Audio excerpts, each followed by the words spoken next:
Final decades of the Soviet Union, the structure of power was both visible and deeply embedded, shaping not only institutions but the daily rhythms of those who lived within it.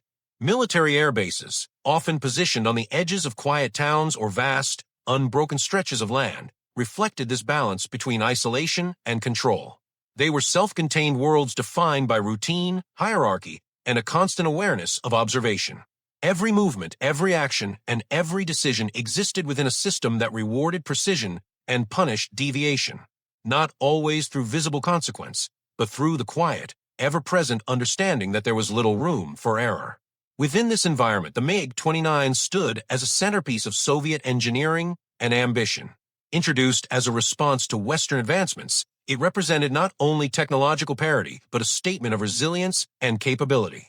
Its design was aggressive yet controlled, built for speed, maneuverability, and dominance in contested airspace.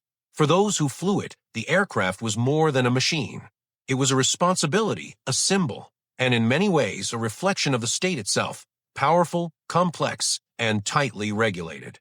Access to such an aircraft was not simply granted through skill, but through trust, a trust that extended beyond technical competence into ideological reliability. The pilots selected to operate the MiG-29 were among the most trained and scrutinized individuals within the Soviet military structure. Their lives followed a disciplined pattern shaped by expectation and repetition. Days began early, often before sunrise, with briefings that outlined not only the technical aspects of upcoming flights, but the broader context in which those flights existed. Training exercises were conducted with precision, emphasizing not just individual performance, but coordination, predictability, and adherence to established protocols. There was little room for improvisation, and even less for personal interpretation. The system functioned because it was predictable, and those within it were expected to reflect that same predictability. Among these pilots was one individual whose experience, at least on the surface, aligned perfectly with the expectations placed upon him. His training records were consistent, his performance evaluation steady, and his reputation among peers and superiors largely unremarkable in the way the system preferred. He was neither excessively ambitious nor visibly discontent, maintaining a professional demeanor that allowed him to move through the structure without drawing unnecessary attention. To those around him, he represented stability, the kind of reliability that was quietly valued in an environment where unpredictability was often viewed with suspicion. Yet beneath this outward consistency, a more gradual and less visible process had been unfolding. It was not marked by a single moment of realization or a sudden shift in perspective, but by a series of smaller observations that accumulated over time. Exposure to the limitations of the system came not through overt confrontation, but through routine experiences that, when viewed collectively, began to form a pattern. Information was controlled, movement was restricted, and opportunities for personal direction were often secondary to institutional need. These realities were not unique to him, but the way they were processed, the way they lingered, began to diverge from the norm. The isolation of military life amplified this effect. Air bases by design were removed from civilian centers, creating a physical and psychological distance from the broader world. For many, this separation reinforced a sense of purpose, a focus on duty that aligned with the expectations of the state. For others, it introduced a different kind of awareness, one that was harder to define but increasingly difficult to ignore. The absence of alternative perspectives did not eliminate curiosity. In some cases, it intensified it. Small fragments of external information, stories, rumors, or brief encounters, began to carry disproportionate weight, offering glimpses of a reality that existed beyond the boundaries of the base. Over time, these fragments contributed to a subtle but persistent shift in perception. The structure that once provided clarity began to feel restrictive, not in a dramatic or openly acknowledged way, but as a quiet undercurrent that influenced thought and reflection. The predictability of daily routines, once a source of stability, became a reminder of limitation. Decisions were made within narrow parameters, and while this was accepted as part of military discipline, it also reinforced the sense that personal agency was constrained in ways that extended beyond professional obligation. This internal conflict did not manifest outwardly. There were no visible signs of dissent, no abrupt changes in behavior that would have drawn attention. Instead, it remained contained, expressed through contemplation rather than action. The pilot continued to perform his duties with the same level of competence and consistency, maintaining the external image that had defined his career. Yet internally, the process of evaluation had begun, a quiet assessment of possibilities that had once seemed irrelevant or unattainable. The idea of escape did not emerge fully formed. It began as an abstract concept, a distant notion that existed more as a question than a plan. What would it mean to leave? What would it require? These questions were not immediately followed by answers, but they marked a shift in perspective, a willingness to consider scenarios that had previously been dismissed without thought. The boundaries that defined his world were still in place, but they were no longer viewed as absolute. As this line of thinking developed, it intersected with another critical factor: access. His position within the system, shaped by years of training and consistent performance, provided him with opportunities that were both structured and, in certain ways, predictable. Flight schedules, operational procedures, and the rhythms of base activity followed established patterns, creating a framework that was designed for efficiency but also contained inherent assumptions. These assumptions relied on compliance, on the expectation that those within the system would continue to operate within its boundaries. Recognizing this did not immediately translate into action, but it introduced a new dimension to his thinking. The abstract idea of escape began to take on a more tangible form, influenced by an understanding of how the system functioned on a practical level. Opportunities were not obvious, and risks were substantial, but the alignment of knowledge, access, and growing intent created a foundation that had not previously existed. By this stage, the process had moved beyond simple dissatisfaction. It had become a form of calculation, a measured consideration of what was possible within the constraints of the environment. The pilot's training, originally intended to reinforce adherence to the system, now contributed to his ability to analyze it from a different perspective. Procedures that once represented order and control began to reveal their limitations, not as flaws, but as characteristics that could be understood and potentially navigated.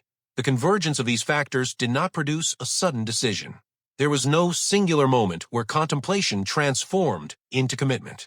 Instead, it was a gradual alignment, a quiet progression where motive, means, and awareness began to overlap. Each element on its own was insufficient. Together, they created a scenario in which the unthinkable was no longer entirely out of reach. Within the structured environment of the Soviet airbase, nothing outwardly had changed. The routines continued, the expectations remained, and the system functioned as it always had. But beneath this surface, a different process was unfolding, one defined not by disruption, but by the slow and deliberate formation of intent. It was a development shaped by time, by observation, and by an increasing willingness to consider the possibility that the boundaries of the system were not as absolute as they appeared at end rather than urgency. The pilot's training governed each action, ensuring that the aircraft was handled with the same level of control as in any other flight. Navigation required careful calculation, balancing speed, altitude, and direction to achieve a path that minimized interception while maintaining operational stability. There was no space for improvisation beyond what had already been considered. Each movement carried consequence, and the margin for error was limited not by technical capability, but by the broader system reacting to his absence from it. As the MiG-29 approached the edge of Soviet-controlled airspace, the nature of the act became more pronounced. Boundaries that had previously been conceptual, defined by maps and directives, took on a more immediate significance. Crossing them was not simply a matter of distance, but of transition from one framework of authority to another. The aircraft, once an extension of state power, was now moving beyond its reach, carrying with it both material value and symbolic weight. On the ground, the response developed in stages. Initial confusion gave way to recognition, as patterns within the data no longer aligned with expected behavior. Communication attempts were made, structured and procedural, reflecting an assumption that deviation could still be corrected through established channels.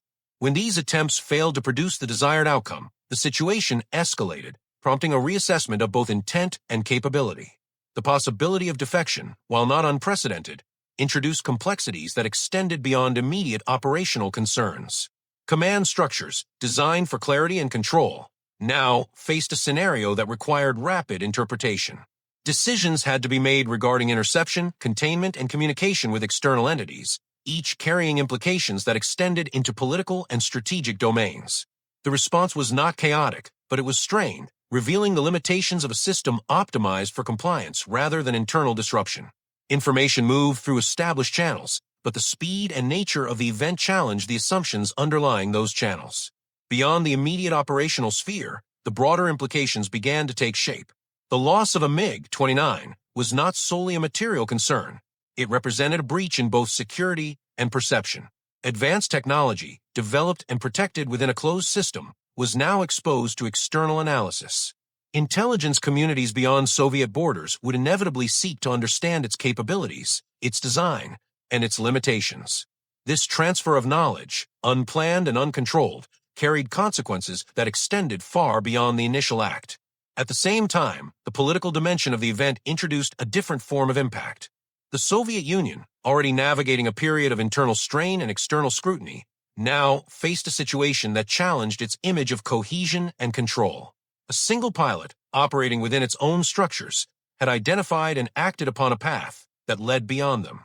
This act did not, on its own, redefine the system, but it contributed to a growing narrative in which authority appeared less absolute than it once had.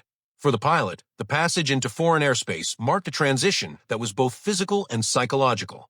The environment around him changed in measurable ways, defined by new coordinates, new signals, and new forms of engagement. Yet the internal process remained consistent, guided by the same focus that had defined the flight from its beginning. The objective had been reached through a sequence of controlled actions, each building upon the last, resulting in an outcome that, while extraordinary, was achieved through entirely deliberate means that in the aftermath, the event settled into analysis. Reports were compiled, procedures reviewed, and conclusions drawn with the intent of preventing recurrence. The system adapted as it was designed to do, incorporating the lessons of the incident into its ongoing structure. Yet the significance of what had occurred could not be fully contained within procedural adjustments.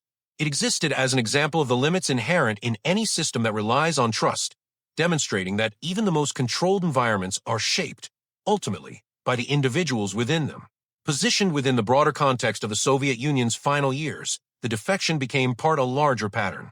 It reflected not a singular failure, but a convergence of pressures that were already present, influencing decisions at multiple levels. The act itself remained precise, contained within a specific moment and set of circumstances. Its meaning, however, extended outward, contributing to an evolving understanding of control, vulnerability, and the gradual redefinition of authority in a system approaching its own transformation.